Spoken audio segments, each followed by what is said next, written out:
Bill Schuffenhauer is a bobsledder who's competed in 3 Winter Olympics, winning the silver medal in the 4-man event at Salt Lake City in 2002.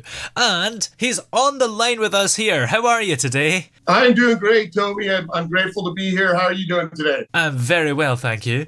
Now, you grew up as this kind of street kid, didn't you? So, did it ever cross your mind that you would one day be competing in the Winter Olympics? Early on childhood, I didn't. The only thing that I experienced, obviously, as a youth, up until about 7th grade, was drug life, homelessness, gangs, foster care, in trouble with the law. My parents always in trouble, and imagine the worst. And that's kind of what I experienced. So I didn't really have that vision at first until I moved away from the city and had an experience that there was something different out there for me. And once I realized that, after a long process and thoughts, I just realized that I had the ability and the opportunity to, quote unquote, change my stars and not have to continue to be this troubled youth that everyone expected to never make it until I was 16. So how did you end up becoming a bobsledder? Because, as you say, it was probably something that never crossed your mind. Yeah, so I originally, what got me out of that bad childhood life is that in 7th grade, when I moved away to a more a quieter, peaceful town where they didn't have a lot of violence and crime and so on. I took notice of some kids that were outside, and they were running track. They were at track and field athletics practice. And I thought to myself, gosh, I'm really good at running from cops and jumping fences. and maybe this is a good fit for me. So I looked into getting involved with track and field, and I fell in love with it. And I was naturally good at athletics in the 100-meter, the long jump, the discus, everything. And the camaraderie that I felt from that was just amazing. And so I continued on that path, and from early on, I was as one of the top rated athletes in athletics worldwide. And my goal was always to make it to the 2000 Sydney Olympics in athletics. And that year, I was ranked top 4 in the world. And before Olympic trials, I ended up getting an injury that took me out of competition. So my goals and dreams of making the Olympics in Sydney were shattered by an injury. And I was approached by someone else that knew a guy who was a bobsled driver. And of course, they said, hey, why don't you try to do bobsled?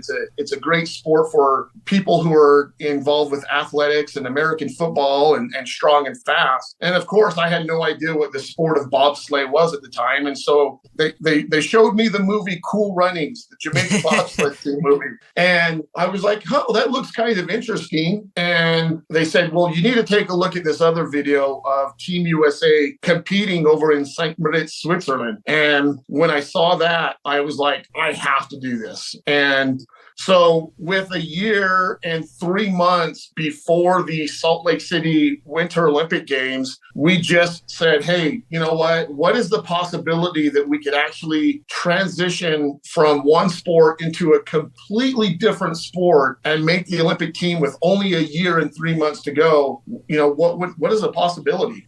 And, between my coaches and my family and my support system, we said, you know what, we have absolutely nothing to lose. And what if we did make it? We could literally write this life story of this kid who came from the streets in Salt Lake City to make the Olympic team in Salt Lake City. And so we just took all the passion and the drive and the thought process we had to make it the Olympic team in 2000 in athletics and swung it over into the bobsled world. And just immediately, because I completely committed to learning and doing whatever it took to make that Olympic team, a year and 3 months later, I find myself on the 2002 Winter Olympic team, and then go on to make the Olympic team and win the first Olympic medal for Team USA in 46 years. Whoa. And when you first competed in bobsleighing, was it quite scary? Because they always have a speedometer and they show you on the telly how fast you're going. And it's incredible how fast you can go when you don't have any kind of real power. Yeah, it was.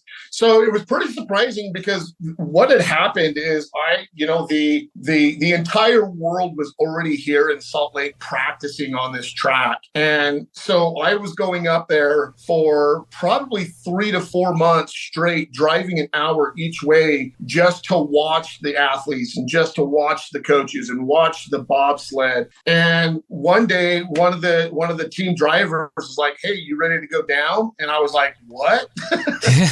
Kind of like, "Oh," kind of shaking in my shoes. And my first race, and I didn't even know it at the time, they threw me into a World Cup team trial race in the 4-man bobsled. So the first time I went down was in an international race doing 90 miles per hour. And I just recall that first ride and just being absolutely nervous. But then when I got into the sled and got secured with the other 3 guys, the speed and the G-forces was just overwhelmingly unbelievable. And you'll never get to experience what that's like until you actually go down, especially in a 4-man bobsled when you're hitting, 90 plus miles per hour and hitting 6 plus G forces of pressure. And you're doing it in spandex in the middle of winter.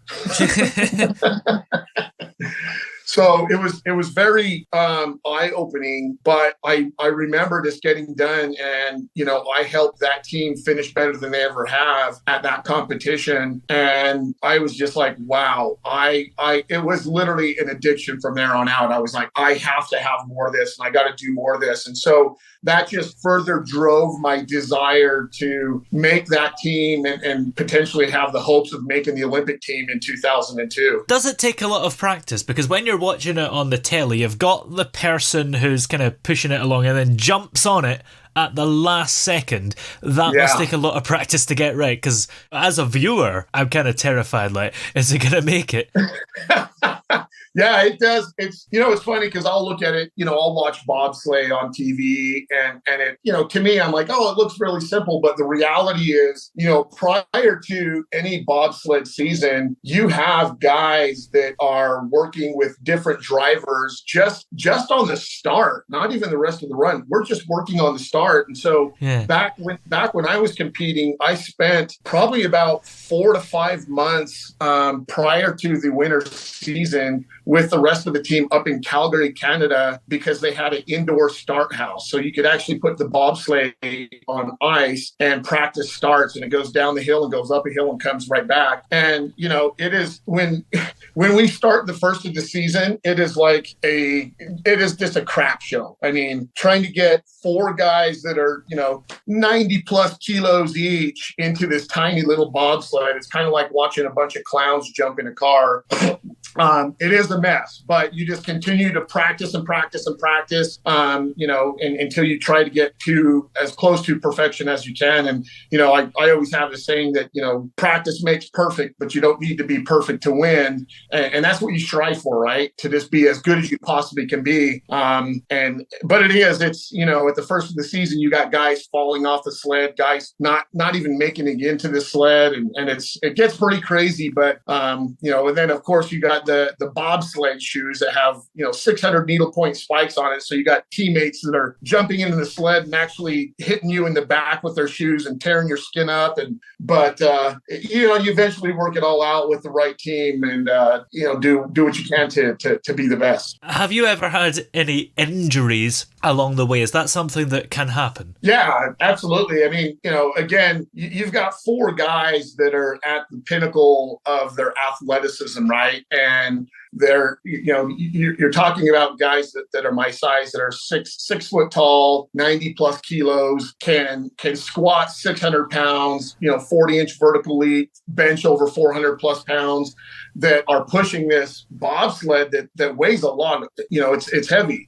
So you get general injuries of just sprinting and doing that stuff, but you also have the injuries if that bobsleigh crashes. And I've had a few crashes over the years. The worst crash that I had ever experienced happened to be in Germany, and we were midway in the track doing 90 miles per hour, and literally just missed the line and smacked into a wall, and it literally destroyed the entire sled, knocked my driver completely unconscious, split his head open, and mind you, he has a motorcycle helmet on, but it still split his head open, knocked him out. I ended up tearing all the cartilage that goes from my ribs up into my sternum. And then, of course, you have, the ice burns because, again, you are doing 85, 90 miles per hour. So, putting your skin on ice for that long literally could just tear not only your skin, but your muscles and bones completely off. So you got to try and put your helmet on the ice as much as possible to save your skin, if you will. But yeah, that was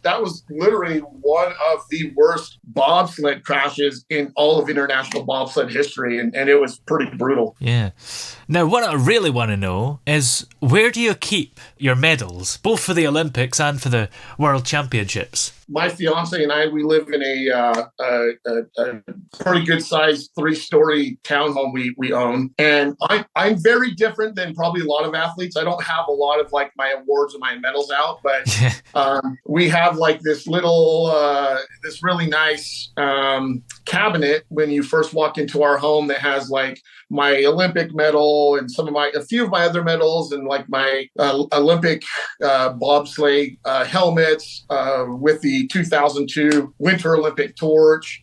So I have them out, but they're not like framed where, you walk into one room and it's all this stuff. But they're sitting out. I know some athletes like put theirs away in the drawer and you never see them, but I worked hard for that. So I keep it out, and it reminds me to stay on my toes every day before I go to work. Since becoming a bobslayer, you have also started up coaching your own people, haven't you? Yeah. So I don't coach specifically in sport, if you will, but I do work with, next week I'm meeting with a guy who plays for the American football team, the Chicago Bears. So I'll work with him, but I work with him on a whole bunch of different things, from his mindset to his training to making sure that he's got his money going where it's supposed to be and it's not getting blown, to helping him know how to speak in front of the media. And then I do the same thing with like other executives, just helping them on their business practices and just helping them be their very, very best, And I got into that just because, that's what helped me get to where I was. And I really enjoy helping other people out. And so I got into coaching, where I kind of coach what I consider 360 degrees of life for each person or group that I work with. And what else is coming up for you? I mean, this is a bit of a flippant question, but are we going to see you at the next Winter Olympics? You won't see me competing there. I'll definitely probably try and go and just watch and all that stuff. But for the most part, in regards to sport, what's coming up for me is I'm the president of the Olympic and Paralympic Association here in Salt Lake City, Utah. So there's a president in each state here, but I work with the organization here and there to bring the Winter Olympics back to Salt Lake City. So that's what I'm kind of working on as far as that goes, Olympics-wise. Well, where are we able to keep up to date with you and find out everything we need to find out about you and about your coaching services? I'm actually have launched a new website. It's actually launched while I still work on it, but people can check me out on theolympianspeaks.com, or just even on my Facebook page, facebook.com/BillTheOlympian. And I respond to everyone. Sometimes it might take me a little bit longer than most, but I reply to everyone that reaches out to me and chat with them, or do what we can. And if it's somebody who's looking for coaching, I actually coach clients all around the world. In fact, before you and I jumped on here, I was working with an executive in Budapest, Hungary. Wow, that's impressive. Yeah. Well, many thanks for talking to us today. It's been great to have you on. Thanks, Toby. I really appreciate you, and to all of your listeners, thanks for listening. And if you have any other questions, reach out and keep doing what you can day in and day out to be your very best.